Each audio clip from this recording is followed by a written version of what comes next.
బస్సులు వచ్చినాయి, అంత మంచిగా ఉంది, అన్ని రకాలుగా అన్ని రైతు బంధు వచ్చింది, అన్ని రకాలుగా మంచిగా ఉందనే చెప్తుర్రు.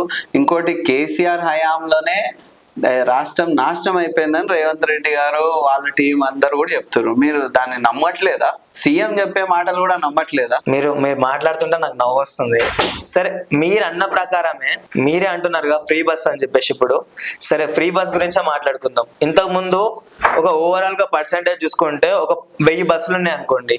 ఆ 1000 బస్సులు నడుస్తున్నాయి.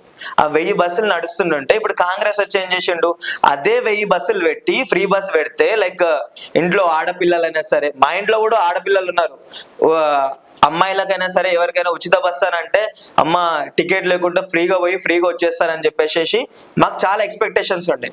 సో ఎప్పుడైతే ఈ 1000 బస్సులు ఉన్నాయో, ఈ 1000 బస్సులను తీసేసి ఒక 300 బస్సులు ఉంచేసి మిగతా మొత్తం మెట్రో బస్ లాగా మార్చేసి నువ్వు ఫ్రీ బస్ పెడితే, ఇంతకు ముందు ఒక బస్సులో 40 సీట్లు ఉండే.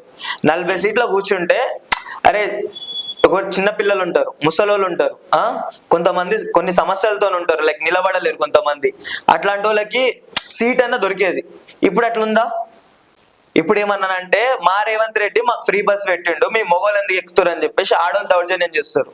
ఇంతకు ముందు లైక్ అరే ఈ బస్ కాకపోతే ఇంకో బస్ వస్తాయని చెప్పేసి వెయిట్ చేస్తుండే. కానీ ఇప్పుడు అట్లా లేదు కదా.